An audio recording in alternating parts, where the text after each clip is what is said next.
This podcast is supported by the Capital One Savor card. With Savor, you earn unlimited cash back for going out or staying in. That's unlimited 4% cash back on dining, at a restaurant, or on takeout at home. 4% back on entertainment from the front row of a game or on popular streaming from your couch. And 3% back at grocery stores, where you'll find everything you need to make the meals that make their day. Capital One, what's in your wallet? Terms apply. See CapitalOne.com for details. Previously on Serial. I think, like, the odds of you getting the charming sociopath, you're just not that lucky. So, but with Jay, it was more so kind of like, I don't know, in my mind, I was kind of like, maybe the police are putting him up to this. I said, what was your involvement? Were you involved? And he said no. Before, you stated that you'd be willing to take us out and show us where the vehicle's parked. No problem. Are you still willing to do that? Yes. This is a Global Tel-Link prepaid call from Adnan Syed, an inmate at a Maryland Correctional Facility. This call will be recorded and monitored. If you wish to block any future calls of this nature.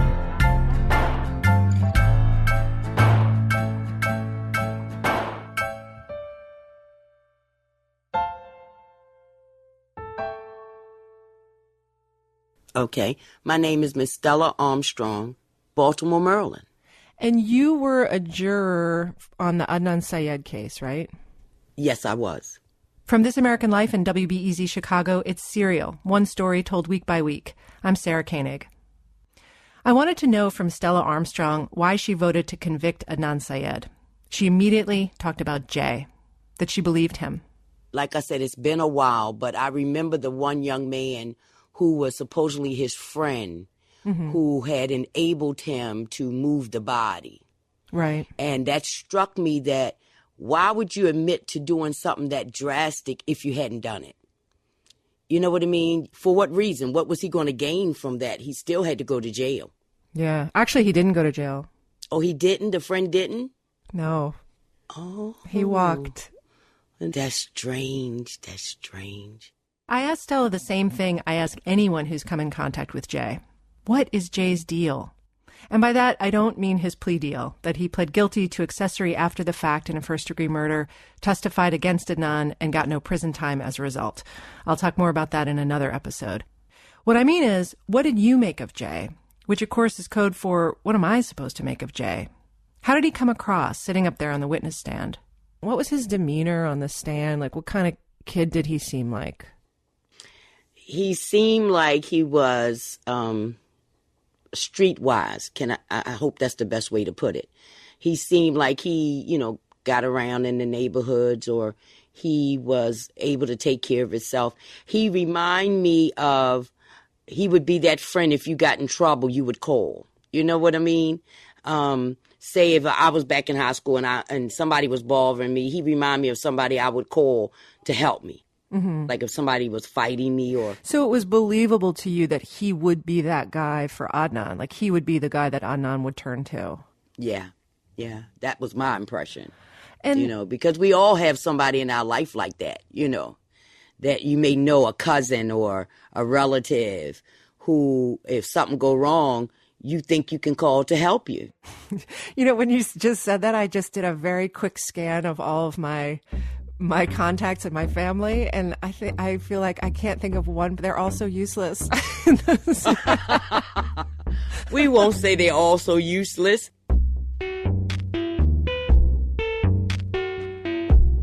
The Jay that Stella saw at trial, he was wearing a tie, sometimes a jacket. He's handsome, he's tall and thin. You can see in the trial video how he has to bend over a little each time he speaks into the microphone in front of him. Since Jay's credibility was the state's case, Adnan's attorney, Cristina Gutierrez, tried to rip it to shreds. That essentially was her defense. She uses the word truth and lie as often as possible in her cross-examination. There were many exchanges like this one. Gutierrez asks him, quote, "And now your second interview on tape, that you were not telling the truth, were you not?" Jay says, I was not telling them everything, no. You were not. And what you were telling them were lies, were they not? Some. So the answer to my question is yes, I was not telling the truth. Is it not? Objection. Sustained. Gutierrez asks Jay about Best Buy, about how Jen Pusateri told him there were security cameras in the parking lot and at the entrance. If Jay didn't kill Hay, why would Jay care whether there were cameras there, she asks. She puts it to Jay almost casually. You would have us believe Objection. that you had nothing to do with the death of Hay Lee, right? Sustained. Formal question. Did you kill Hay Lee? No, ma'am. Then you weren't present when she was killed. No, ma'am. So The defense attorney tried to make him... Well, basically, she was trying to show that Jay killed her and was blaming it on Adnan. But That's what I remember. Nothing led us to believe that he had a motive to kill Miss Lee. yeah, That really stayed with me because she was so adamant that he was a liar. right. You just didn't buy that he was lying about it. I didn't buy that it was a lie. I bought the fact that he was telling the truth about what happened at that moment.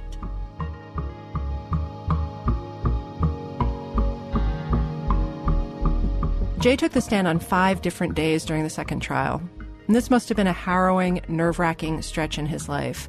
But large swaths of the trial itself are really boring. Not just the procedural stuff, that's always boring. But the cross-examination is boring, even of the star witness. One defense attorney I talked to said that boringness can be a strategy. She said lawyers know that people can only pay close attention for so long, 45 minutes, an hour, before they start to flag. So it's not theatrics that gets people to crack, it's tedium, which would explain so much of what Gutierrez was doing if in fact that's what she was doing. She spends a lot of time on streets, for instance, the trajectories of different roads, whether they travel northeast or northwest, whether their names change as they cross from the city into the county, on buildings, how they're situated. And that Best Buy is a boxy structure with the Best Buy logo at an angle, is it not? Yes, ma'am. And it's plainly visible from Security Boulevard, is it not? Yes, ma'am. Right at, and that's also where it changes its name, there's a light there that if you were not on Security Boulevard but on that street and you went straight, you would go into the parking lot of Security Mall, correct? Yes, ma'am. Jay doesn't crack, though. He is alert, he is polite, he stays with her. He stays with her when she's calm and soothing and boring, and he stays with her when she gets a little more shouty. He sticks to the yes ma'am, no ma'am answers, which, if I had to guess, is probably 75% of what Jay says in Cross. There's a part where Gutierrez tries to suggest that Jay was cheating on his girlfriend Stephanie with Jen Pusateri. If you were stepping out on Stephanie, that would have impacted on your relationship, would it have not? With whom? With anyone. With Stephanie? If you were stepping out on Stephanie, you understand what that term means, don't you? Yes, ma'am. Okay. If you had another girlfriend, anyone, any name, anywhere, that would have impacted with Stephanie, would it have not? I didn't hear the last part of it. If you were stepping out with any girl of any name from any location, that would have impacted your relationship with your girlfriend Stephanie, would it have not? Yes, ma'am. And you were always aware of that, weren't you? Yes, ma'am. Even when he gets irritated, Jay is civil. "Excuse me, Your Honor," he says when Gutierrez gets loud. "Could you ask her to stop yelling in my ear, please?" Gutierrez died a few years after this trial, so I can't ask her, but I have to think nothing she's doing here is accidental. She was a successful, sought-after defense attorney. She was aggressive, and obviously the courtroom is no place for pulling punches. But you've got to wonder whether moments like this hurt Adnan's case rather than helped it. Because Jay seems like the underdog. It's Baltimore. Half the jury is black, 7 out of 12, actually. Jay probably comes off as a nice young man, and this white lady is yelling at him. Sometimes, unwittingly or not, Jay's testimony is almost poetic. He says he told Jen Pusateri to be honest with the detectives because, quote, the lies that we were telling to try to protect each other were clouding the truth. When he's asked why he didn't warn Hay that Adnan wanted to kill her, He says it was because he didn't think Adnan was serious. Quote, I took it as a grain of sand instead of concrete. And when he's asked why the image of Hae in the trunk of the car stuck with him, he says, quote, I've never seen anyone dead before, and the first thing I thought was how fragile Stephanie was.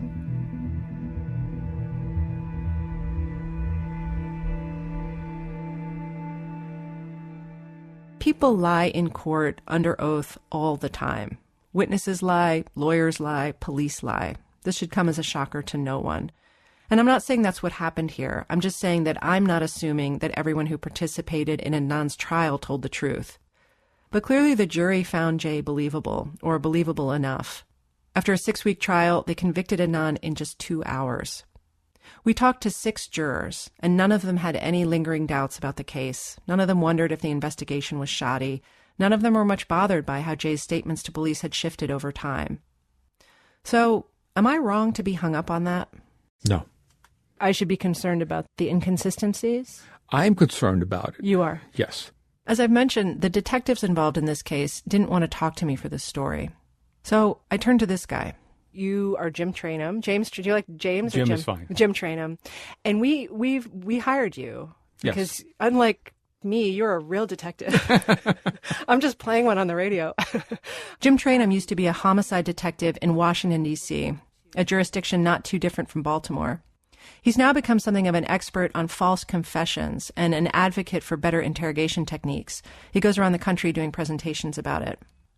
We gave Trainum everything we had on this case: files, tapes, transcripts. And again, I want to be clear that we paid him for his time. It's a huge amount of material to go through.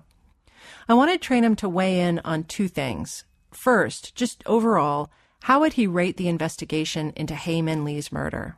Did the detectives do a good job, or did they screw it up? And second, how should I be thinking about Jay as a witness? What were the detectives seeing that maybe I wasn't? Trainum said, yes, he thought the inconsistencies were a problem too. But he also said, don't forget the flip side. But I'm also looking at some of the consistencies too. Right. At That's some true. of the, he took them to where the car was. Right. And that's a huge thing right there. Jay had a big piece of reliable information that the cops themselves did not know: where Hae's car was. Plus, Trainum said, Jay's story completes a circle for the cops. They were suspicious of Adnan from the beginning. Then, from Adnan's cell records, they get to Jen, who leads them to Jay, who tells them it's Adnan. So their suspicions have now been borne out, thanks to Jay, through Adnan's own phone. A satisfying investigative circle. A murder case on a silver platter, says Trainum. He puts it on who they consider to be the logical suspect. I mean, yeah, it's pretty much a dream case. Part of what Trainum does is review investigations.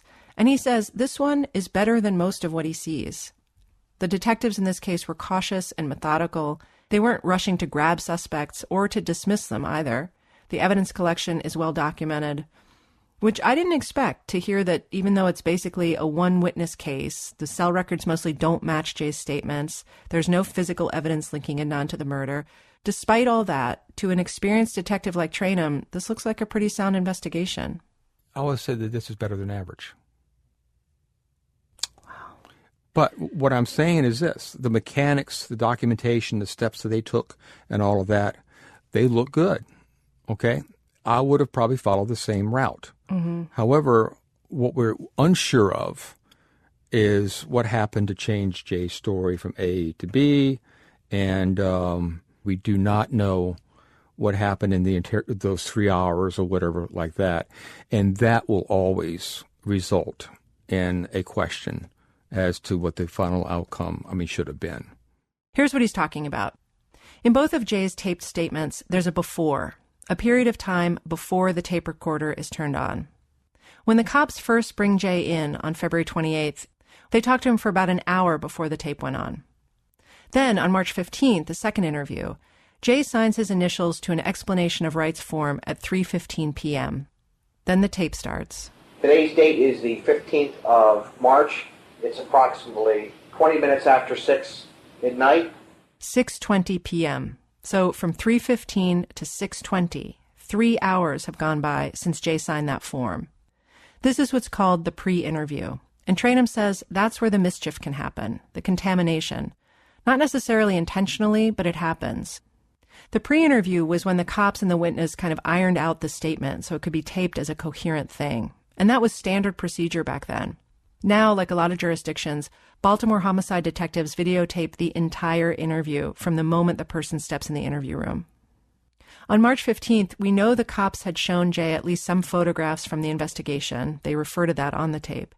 And Jay says at trial that he was confronted with the cell records during that interview as well. So you have to wonder, says Trainum, whether he was massaging his story to fit what the cops wanted to hear. The inconsistencies in Jay's statements that the cops are catching him in, Trainum says cops are used to that. Every confession has inconsistencies. You just need to understand why they're happening. Is he minimizing his role? Is he protecting someone? In Jay's case, yes and yes. But how do you make sense of the inconsistencies that don't seem to have a purpose? Like the one about going to the cliffs at Patapsco State Park that afternoon. How it drops out of the narrative at trial. And from like where I sit, I'm like, yeah, it doesn't work because it doesn't fit your timeline. He can't get back to track in time if you went out and smoked a joint. You know what I mean? Anyway, I'm getting too deep in, but I'm like... No, you're not at all, because I think that you hit on one of the biggest problems that we have with the way that we interview and interrogate here.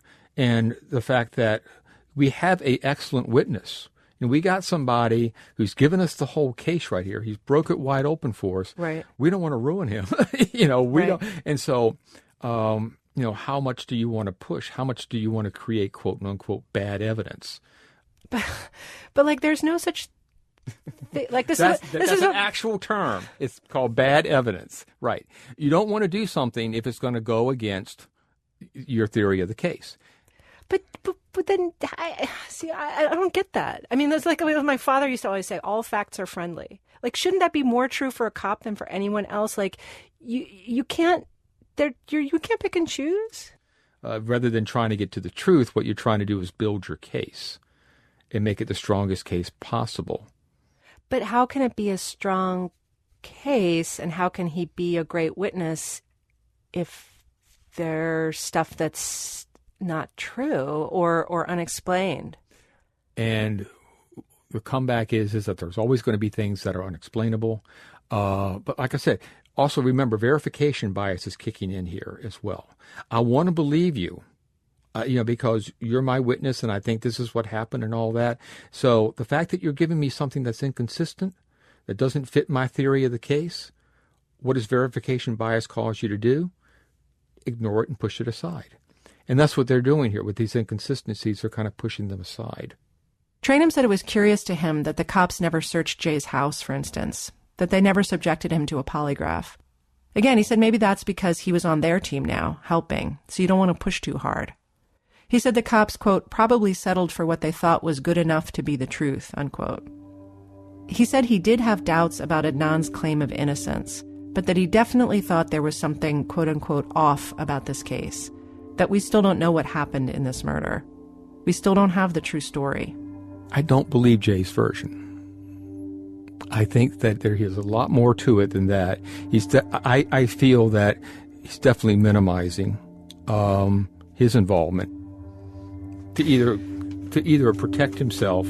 He's doing it for one of three reasons: to protect himself, to protect somebody else, or because Adnan did it and was right there with him. Right. But I cannot prove that he's given it to me without contamination. Right. The real problem is that how do you prove it one way or the other? Right. Trainum says the answers we want probably live in those unrecorded pre-interview hours, a black hole of crucial information. Since this stuff wasn't all videotape, there are holes that we're never, as you're saying, we're never going to know the answer. But for things that I could know the answer to, if you're me, what's the biggest thing I need to figure out then?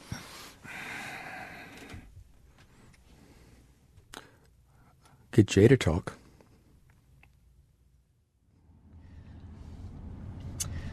Okay. We passed the city limit. So my producer, Julie Snyder, and I went to see Jay. We did not warn Jay we were coming, which is not the gentlest reporter move, I know. But I thought we'd have the best chance of success if we met him face to face, so we could make our case for why we wanted to talk to him, and he could have a better sense of who we were and what we were about. But because it's also sort of a dick move to show up at someone's door like that, Julie and I were nervous. I am so hyped up Listening back to the tape, I wanted to give myself a Xanax. But I feel super excited to talk to him, like so excited to talk to him. I can't tell you. Like if this works, and he knows everything we want to know. Every question we've had for the past 8 months, 7 months, he knows it. And whether or not he tells us is a different thing. But you know what I mean? Like he's like, there's a treasure chest of answers that we've been looking for this whole time, and he has it. He's it. But whether or not like he opens the door or if he's even home, we don't even know if he's home. We arrived. Jay was not home. So we came back again many hours later, knocked. Jay answered the door, tall and skinny and exhausted looking, a beer in his hand. It was Friday, probably the end of a long workday for him. He nevertheless invited us in, asked us to sit down. We didn't record anything. We stayed about 20 minutes maybe. It was a tense meeting, and an emotional meeting, in fact. Afterwards, Julie and I felt like we'd walked into a stranger's house, lobbed a grenade onto his living room carpet, and then waved goodbye. We debriefed back in the car. Here's the first thing he said. I mean, you said that there are a lot of people who say that they don't think Adnan did it, and he very forcefully said, well, then who did? That's right. He said, who did? He was like, I was there, I saw it, like, I know what I know. He was very forceful, like, I can't believe he won't even man up and admit it. He just totally scoffed at the idea that Adnan would be claiming his innocence. He was very calm. Like, how would you describe his demeanor? Tired. Yeah. He seemed tired and a little, and wary, but actually very polite and actually sort of very sweet. Yeah. And tired. Yeah. But he also said, I'm feeling like so much, he said like kind of animal rage right now, even you bringing this up right now. Right. Which he does a good job of, of keeping it in, because he didn't seem like he was about to. I mean, actually, you could kind of see him about to hit something, but in a more frustrated, understandable way. Jay was, understandably, skeptical of us and of our motives. When we left, Jay said he'd think about an interview and get back to us. He left a strong impression, on Julie maybe even more than on me. Even just hearing him so forcefully deny, and so forcefully say, I know he did it. Yeah. It's you're face to face. He's right there. He's a person. He's saying it. He seems like he really means it. This is not pleasant for him to talk about. And so, it sounds believable. It does. I totally saw the appeal of him as like a person and a friend and a witness. Jay and I corresponded sporadically by email in the weeks following our meeting. He said he wasn't afraid of the truth. Finally, in so many words, Jay declined an interview.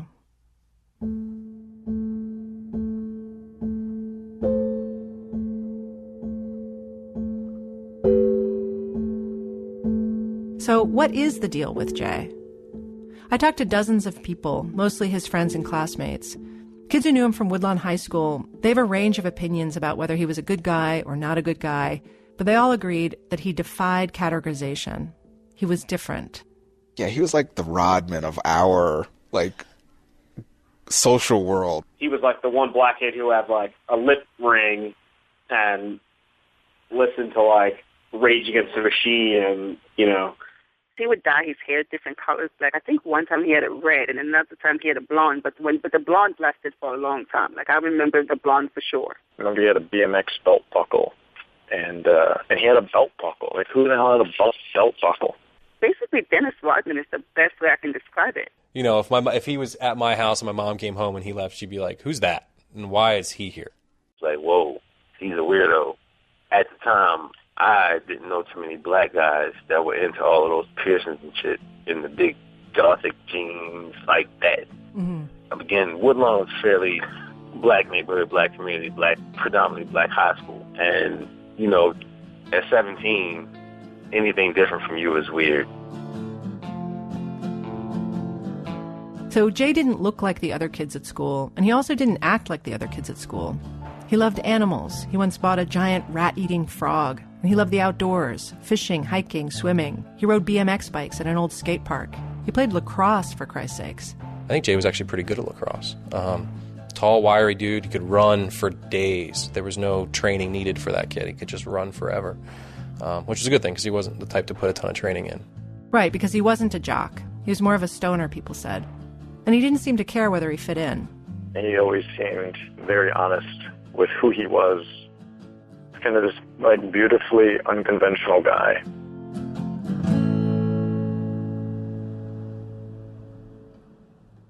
Jay didn't come from the same kind of household as a lot of the other kids he hung around with.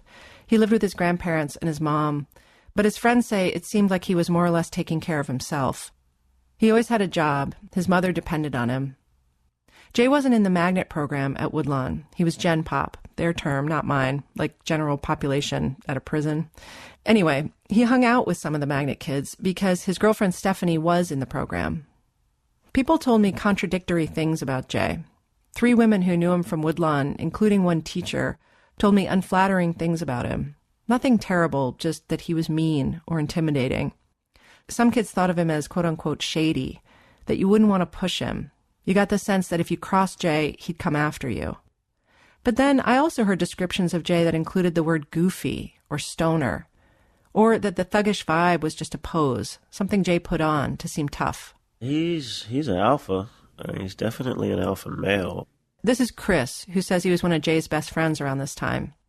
He said Jay might say slug you as you're walking down the hallway at school, but he wasn't mad or anything. He's just messing around. Boys will be boys kind of stuff. Chris remembered this one story where it seemed to me all the different versions of Jay I'd heard, the goofy and the scary, were contained in it.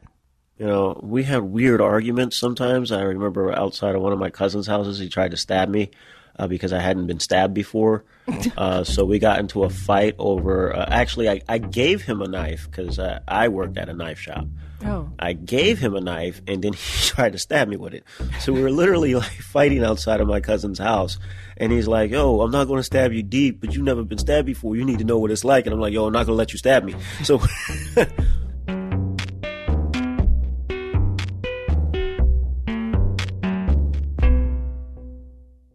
I talked to 3 people who said they knew Jay well or hung out with him around the time of the crime. And I asked them if he ever told them about what happened. I went to Chris first because when Jay spoke to detectives that first night during his first taped interview, Jay mentioned Chris by name. The cops had asked Jay if he'd told anyone else about Adnan committing this murder, and Jay said he'd told Chris. Chris told me police never questioned him, not that he could remember anyway, and he thought he'd remember something like that. There are no notes in their files about an interview with Chris. But Chris said it was true. Jay did tell him about what had happened. But his version, the building blocks are the same, but the surrounding details are unfamiliar. Of course, giant caveat, it's 15 years later that I'm asking Chris to tell me. But for comparison purposes, here goes. Chris says Jay told him he was at a pool hall out on Route 40 in Catonsville when he got a call from Adnan. The pool hall was either VIP or Blue Jays, Chris says. They were across the street from each other at the time. He told you that Adnan came to get him when he was at a pool hall. He was shooting pool. Adnan called him. He was like, yo, I got to talk to you. And he was like, yo, I'm busy. He's like, well, where are you? He told him where he was. And Adnan showed up. He's like, oh, I got to talk to you. He's like, and this was a little tug of war for a while. And Adnan eventually convinced him to come outside with him. And his car, or I don't know if he was driving his car or Haley's. In this version, the trunk pop happens at the pool hall. Chris said Jay told Adnan he wanted nothing to do with it, but Adnan forced him. Told him he was in it now, he was an accessory, and he knew Jay couldn't go to the cops because of his own illegal activities. So Jay was stuck. He helped bury the body.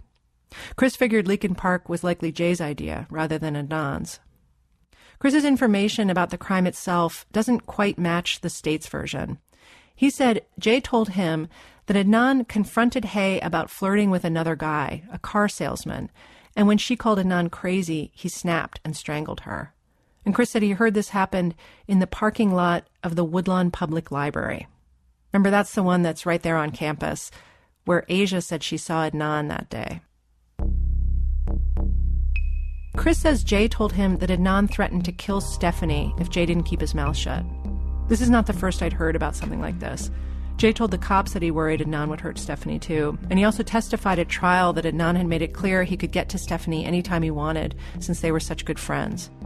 Stephanie herself tells the cops, this is in their notes from their conversation with her, that Jay told her to stay away from Adnan. Chris says Jay told him Adnan showed up at Jay's house with Stephanie not long after the crime and made a gesture to indicate, I'll hurt her if you're not careful. So Stephanie goes, inside past Jay, and he steps out onto the, the porch with Adnan, and he's like, you're not going to terrorize me, And Adnan's like, you keep your mouth shut or something's going to happen. If he had any weakness, it was Stephanie. Jay he would move heaven and earth if it came to protecting Stephanie. I talked to Laura, a friend of Jay's and Stephanie's and Jen's, and of Adnan's. Back then, she was Laura Estrada Sandoval. She was close with Stephanie. They played sports together. Her parents didn't agree with their relationship because he was just like, they felt like he wasn't going to amount to anything. He wasn't going to school. Stephanie, she's beautiful. I mean, she was a star athlete. She got a scholarship to college. She was perfect. She ran the fastest. She was always in shape no matter what. She could eat anything, and she always saw the good in people, no matter what. No matter if her parents were telling her he's not a good influence on you, but because she loved Jay so much, she was going to support him regardless. She was his good thing in life. He was out of all the craziness, Stephanie was his amazingness. Stephanie didn't want to talk to me, and no one I spoke to who knows her was surprised by that. To a person, they said she never talked to them about what happened either. They said it was like a wall came down, and they couldn't penetrate it. Laura told me it kind of did in their friendship, because Laura really needed to talk about it, and Stephanie wouldn't or couldn't. Laura hung out with Jay all that summer before the trial, and she says they just didn't discuss it. Hayes' murder was this enormous, sad, frightening elephant nobody wanted to go near. Jay's friend Patrick told me he couldn't get Jay to talk about it either. And I think I just kept saying, what happened? What God's name happened, in all of this? This Patrick, by the way, isn't the one I've already mentioned in an earlier episode from the call log. Different Patrick. This Patrick went to Woodlawn. He was a year ahead of Jay, so 2 years ahead of Adnan and Hay and Stephanie. Patrick lost touch with Jay when all this went down. He says he tried to call, but Jay never responded. Years later, maybe around 2005, Jay got back in touch one day, and then they saw each other at a little party. Patrick asked him about it. I've heard all of these renditions and versions of stories from so many people. I figured I have him in front of me now. I can get to the truth. And he said, yeah, I was afraid he was going to hurt Stephanie. And I was like Adnan, he's going to, did he threaten her? And he just said he was afraid that he was going to hurt her. And so I guess I took it as a threat, I took what he was saying as a threat. But I remember when I pushed him for detail, when I pushed him for more, I didn't get it. He wasn't going to go any further with it. He just wasn't, and there was a lot of it, just kind of the chummy punched me on the shoulder, kind of come on, man, let's just drink beers and hang out. Patrick says the Stephanie explanation sounded pretty thin to him, but he couldn't get anything else out of Jay and figured it wasn't his place to force it. I asked all Jay's friends I spoke to whether they thought Jay was telling the truth about what happened that night. I got some curious answers, because his friends say Jay had a reputation for lying, but not for lying about something like that, something so big. Sort of the same way he had a reputation for being scary, but not scary. The first thing that popped in my head was Jay lies. That's why he does that. Jay lies about everything. That's Kathy. Again, that's not her real name or her real voice. She's the person who said Adnan was acting weird at her apartment that night of the murder when Jay brought him over. That's right. When you were talking about it and saying, Jay has all these inconsistencies and stuff, the first thing that popped in my head was that because Jay lies. Jay doesn't tell the truth. But about what? What kinds of stuff are you thinking? I think it was kind of about everything, nothing. Because I can definitely remember sometimes when Jay would be telling a story and you would clearly know it was bullshit. You know, I remember one time I looking at Jen and Jen rolling her eyes like, here we go again. You know what I mean? Like, this is such bullshit.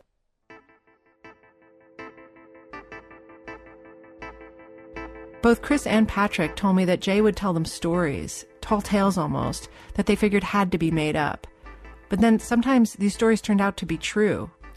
And Kathy said, sure, Jay might lie about what he had for breakfast, or even whether he went to Patapsco State Park on the afternoon of January 13th, 1999.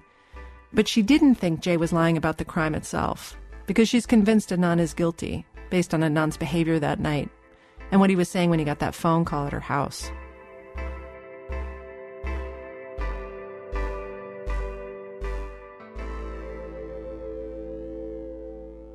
And then there's Jen Pusateri. Of all the people Jay told about this crime, I wondered most about Jen, if she ever thought Jay was lying about that night.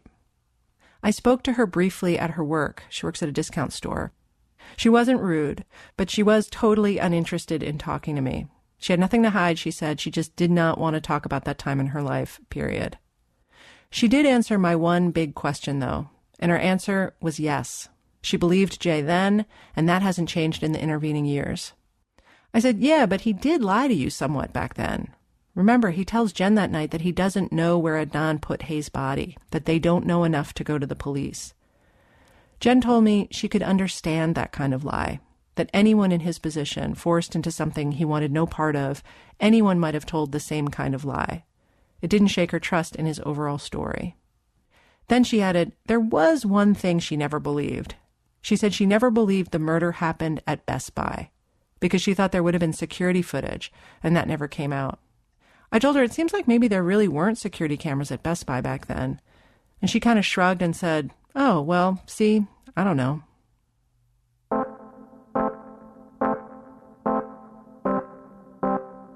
Plenty of people I talked to said when they heard Jay was wrapped up in a murder, it didn't surprise them. Adnan, they said, no way, shocking. But Jay, not so shocking.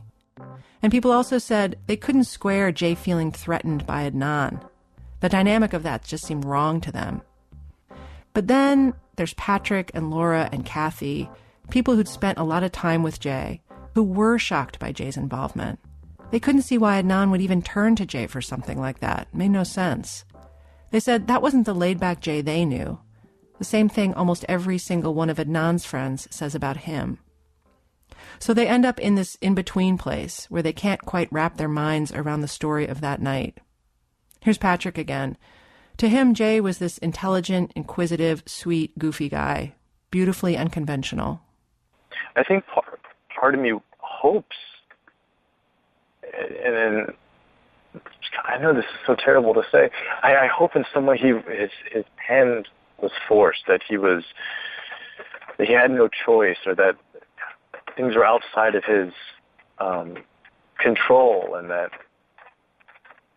maybe that he was looking out for the safety and well-being of others, and that he wasn't such a willing participant if he was, and I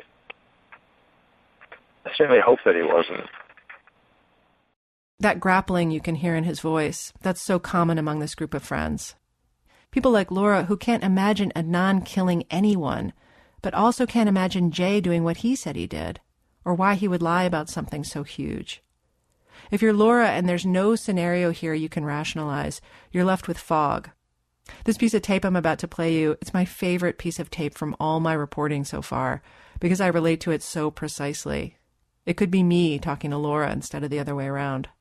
Well, then who the did it? Why would, it doesn't make sense. Why would, why would, Hay wasn't, I can't, I'm probably just as confused as you are.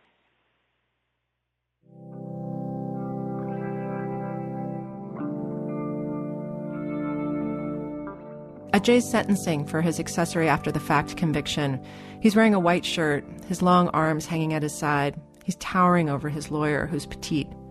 She tells the judge all the stuff a defense attorney tends to cover at a sentencing. Jay's tough upbringing, that he didn't have adults helping him set a moral compass, that he's hardworking and loves animals and is good with kids, that he's headed to college and wants to better himself. She says he underwent, quote, rigorous and demeaning cross-examination on the part of Cristina Gutierrez. And she says he's remorseful.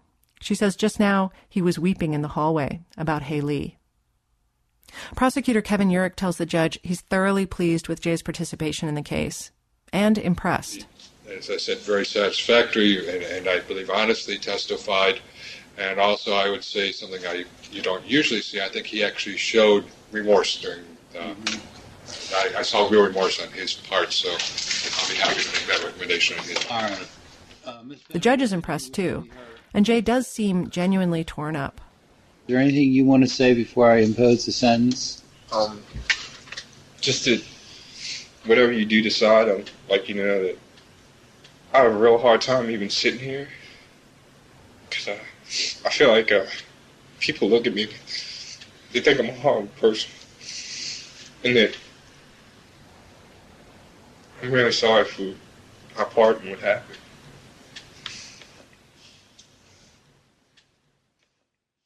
The judge sentences Jay to 2 years probation, no jail time. His lawyer mouths the words, "thank you," to the judge. Jay leaves the courtroom with the only person who came with him that day, Stephanie. Adnan didn't testify at his trial, which isn't unusual. Jurors aren't supposed to take that into consideration. The judge tells them so, that they are not allowed to hold that against a defendant when they're deliberating. Did it bother you guys as a jury that Adnan himself didn't testify, didn't take the stand? Yes, it did. That's Lisa Flynn, one of the jurors. That was huge. I think, that was huge. We all kind of gasped, right. We were all just blown away by that. Why not? If you're a defendant, why would you not get up there and defend yourself and try to prove that the state is wrong, that you weren't there, that you're not guilty? We were trying to be so open-minded. It was just get up there and say something, try to persuade, even though it's not your job to persuade us, but I don't know.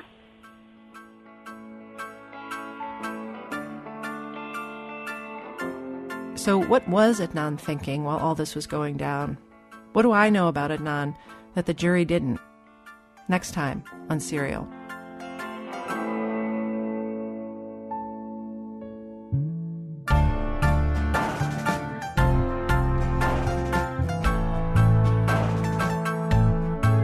Serial is produced by Julie Snyder, Dana Chivas, and me. Emily Condon is our production and operations manager. Ira Glass is our editorial advisor.